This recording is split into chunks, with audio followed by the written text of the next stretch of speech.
good. It's like brunch time now for us. It is. I apologize for having to alter the schedule this morning, but I'm glad to be with you guys. Hope everybody's well. That is quite all right. Hey, we sold it as we get the luxury of like the first Tennessee practice report from today, Brent, because I honestly couldn't decide. Do I start basketball? Do we start with football? Right. Let's just start with what you watched most recently. What has stood out from spring practice, Brent, and just your biggest early takeaways about this Tennessee football team right now?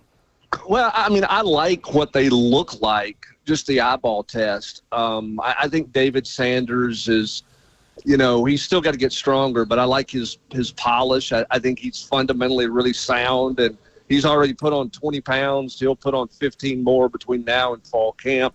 I think he's done nothing to tell you that he can't help you right away. I think the receiver position, which everybody has their eyes on, Braylon Staley is a guy for me that's kind of stood out. I like him because he catches the ball with his hands. I think he certainly sees an opportunity that he didn't have a year ago with Squirrel White and other guys that they have that are no longer here. I think he sees this as go time for him. He's gotten off to a nice start. Mike Matthews has gotten off to a quality start as well. So I think there's some good things. The leadership of Nico has been a challenge to him. He's been tasked with being a better leader. I think he's trying to do that right now. And, I think it's been a solid start for them overall. Now, they're far from a finished product. They're going to be a young football team in a lot of spots, but their eyeball test is pretty good. They pass it pretty well right now. Brent, what is your first impression of these transfer offensive linemen and Wendell Moe and Sam Pendleton and how quickly they've been able to get integrated into the team? Yeah, I probably should have mentioned them in terms of passing the eyeball test, but it's not just the eyeball test. It's the maturity part of it. I mean, those guys know how to work. I mean, they have played at a high level. Wendell has dropped about 15 pounds from his playing weight at Arizona in anticipation for the tempo and the pace here. He's gotten leaner. I think both of those guys come in with an understanding of how you have to work and the expectation of it. And that's what you want in a transfer, right? I mean, if you go get a transfer, you want a guy who comes in and hits the ground running, much like Jamad McCoy did a year ago on defense. I think that's certainly the case with Pendleton and Wendell Moe as well. And, Pendleton was a great interview the other day, just a throwback type player that I think is going to be a great fit for Tennessee. I mean, both those guys should be the plug-and-play guards. And I'm not saying that they don't have some competition at guard, but just in talking to them and watching them work and move, I mean, to me, it's a no-brainer that they both step in and are starting guards for Tennessee this fall. Brent Hubbs, All Question on 3 with us this morning. Hubbs, man, you mentioned those 15 to 20 and 30 pounds these guys are adding. This is why moms see their kids or see their boys after they get on campus like, where's my baby? 20 pounds of muscle, like that's a different human being going home to mom on spring break, Hubbs. Oh, there's no question. And it's one of those things where it's a different type, no offense to you, but it's a different type 20 pounds than what you guys put on back in the day when you were running Taco Bell and you were adding Rocky Top. Gus's. Think about this. I mean, inside the complex here, they basically have a trailer that's like a food truck that has got all the nutrition and the nutrition stuff in there, in addition to their shake bar or slushy bar or whatever you call those things where you get your kale smoothie and all those things that Kayla drinks every day to be healthy, while the rest of us are going, hey, can I have another caffeine, please? Can I have another Coke, another soft drink? What do we have there? It's just so scientific, and now they're tailoring it to not just positions, they're tailoring it to individuals. What do you need? What are those things? I mean, these guys have their own individual diet that they're getting stuff from. It's crazy how detailed the nutrition side of it has become and how different all of that is. And you're seeing it. You're seeing guys. I mean, DeJuan Morris has put on 16 pounds since he's been here in January. And it's not bad weight, right? I mean, it's just one of those deals where it's a year-round process. And if you're a high school player, I'm not a big advocate of, hey, miss your senior year, the second part of your senior year. But if you're going to play at this level and you can get somewhere midterm, man, it pays huge dividends to get there midterm. You see it with Morris. You're seeing it with David Sanders. I mean, where's David Sanders if he's still in Charlotte right now versus the 20 pounds he's put on in this program here? vastly different. And, there's a huge benefit to being a midterm guy. No doubt about it. No doubt about it, man. See, this is where those little small guys get to spring and want to start wrestling at practice and in the locker room and stuff because now they feel big, Hubs. I hadn't seen that a time or two. With that being said, though, William Satterwhite, man, I am pleased to see that you say nobody's asking respectfully where Cooper Mays is. How's this been the start for the young fella at center so far? Well, mentally, it's been fantastic. I think he's got a good grasp on where it's going. He's put in a ton of work to get a better understanding of this offense, and it's not been perfect, but he has hit the ground running mentally. Now, we're just starting to put on pads here, right? Just had some contact on Wednesday, a little contact on Friday. So where's he at physically going up against Jackson Moy and Bryson Eason and some of these big mature bodies inside? We'll find out as they move forward here, but I do think he has done a nice job fundamentally with his snaps, but he's also done a really good job mentally with the checks and different things like that, which I think is a great start for him. There's still competition there. I don't think anybody's going to win it this spring, but he has hit the ground running. That's a guy who certainly saw opportunity and has worked his rear end off through January and February to put himself in the best shape he could be in mentally to be ahead of everybody else if he can. Brent Hubbs, our good friend of VolQuest, usually joining us at 7:20 this week. We've got the brunch special with Hubbs today, and we love it. I do have to pick your brain about another event that happened, which was the Vols Pro Day. What was the most significant thing that came out of that this week? I think Dylan Sampson's 40 time, checking that box for him. I mean, I think that this is a fascinating running back draft. I think his game fits today's NFL much better than it did 5 years ago.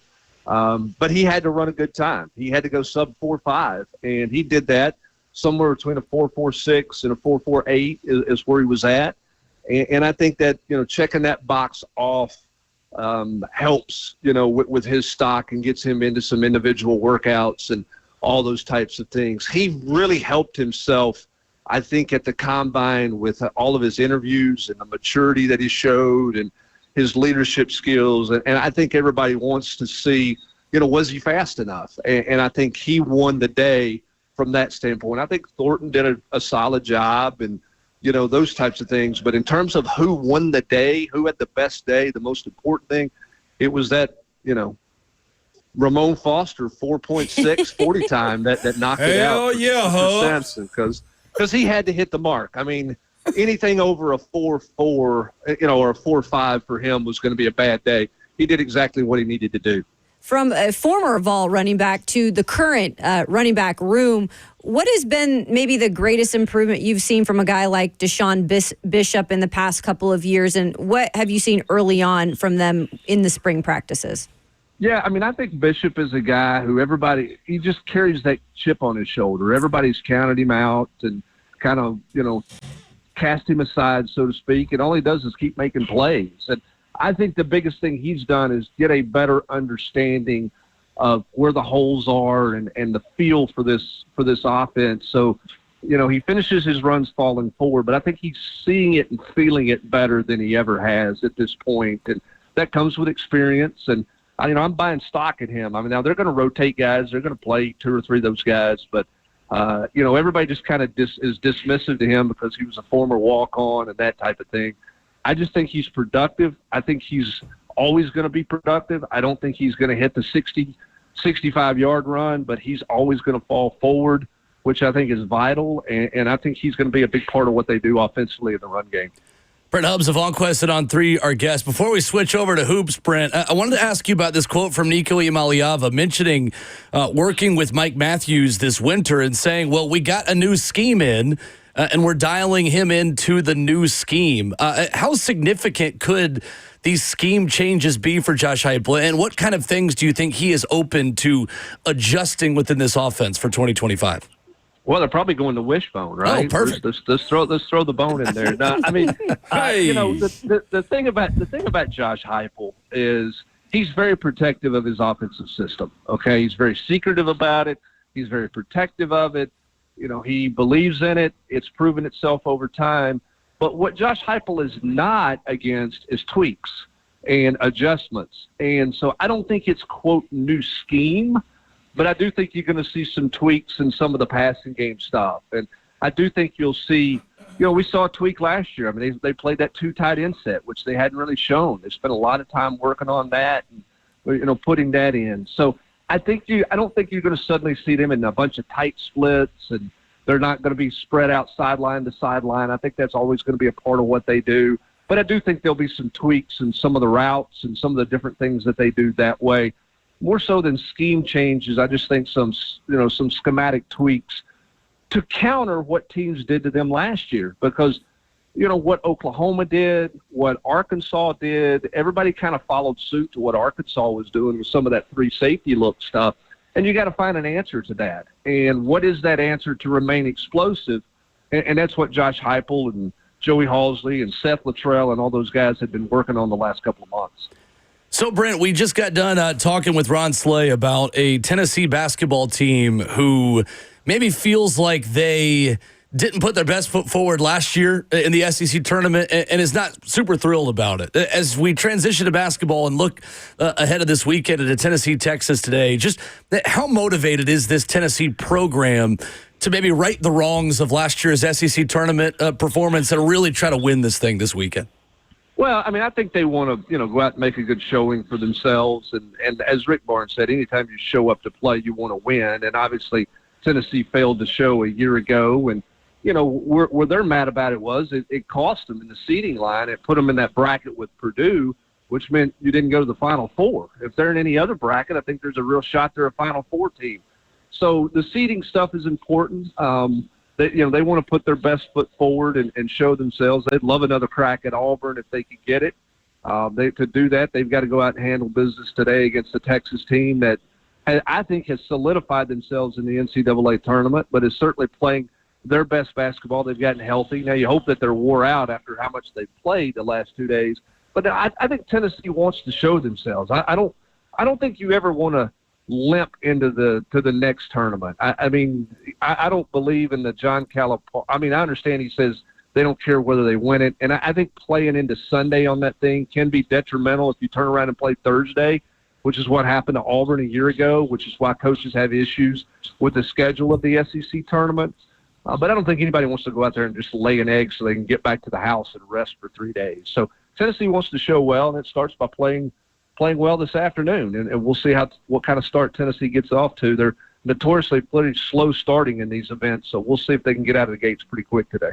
Hubs, you will hope with as much senior leadership that they have, that they understand the assignment as far as the SEC tournament right now. That's why I kind of want to go before they get to Nashville tonight or play today. Man, how was the ceremony of senior day for those guys, Coach Barnes included, and families? Because it looked like a big ordeal, especially with them holding at the end of the game. I guess they planned on winning too. So how was that? Well, when you win, it helps. It certainly makes it better. But listen, they had so many seniors. They wanted to do it the right way. They did not want to rush through it, and they wanted to give guys an opportunity to speak. And this program means a lot to Meshack and to Ziegler in particular, 2 guys who have been here a long period of time. And those 2 guys have to lead today. Because think about it. You look at Gainey, put Gainey into that group as well. But for Felix Okpara, for Cade Phillips, for even Chaz Lanier and Igor. They've never seen this. They've never been a part of this deal in terms of conference tournament at this level, and then obviously what the NCAA tournament is. So the leadership of those real veteran guys who have been in the program for a while is really going to have to show up big time. You want Lanier to get off to a good start today and kind of get his feet under him, if you will, and we'll see if Tennessee can do that. Because, again, they've notoriously started slow in this tournament. Whether they're an experienced team or whether they're an inexperienced team, you want to get off to a decent start today. And you want everybody to get comfortable with tournament basketball, because tournament basketball is different than regular season basketball. Because regular season basketball, you're disappointed in the loss, but you got to turn around and you get ready to play another one. Tournament basketball, you're going to the house, and it can end in an instant, and you have to have a different mentality and a different approach to that. And we'll see how Tennessee approaches that this afternoon. He is Brent Hubbs of VolQuest Sit on 3, joining us Fridays here on RKW. The War Room, a must-read Friday column for Tennessee fans each and every week. Appreciate you, sir. Good to talk to you, Brent. We'll preview the NCAA tournament with you next week. Sounds great, guys. Thanks. Thanks, Appreciate it. Hubs. Brent Hubs of VolQuest with us here this morning. Brunch Hubs. I like that. That's kind of fun once in a while. I know today, basketball day, it's March. I'm fascinated with the Tennessee scheme tweaks. Fascinated by the scheme tweaks on offense. Yeah. And to see what that could be. Like he said, he doesn't reveal much. He's not going to do that. No. Like, not a hypeful thing. College football coaches are essentially keeping nuclear codes. Yes. At all times. Do you trust them with it? That's the question Right. you got to answer Yes, right there. I do trust them with it, Okay. but they're just not going to tell us what they are. All right. Until we see them on You the trust Eli Drinkwitz with it? 615-737-1055. Might be more Missouri fans listening this morning. Sorry, Amy Wells. Coming up as we wrap up the show, Nate Oates throwing some shade at the ACC. I don't know if you guys heard this. We'll listen to it coming up next.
It's Ramon Foss for Hiller Plumbing, Heating, Cooling, and Electrical. Man, they've been in business since 1990 and are family-owned and operated.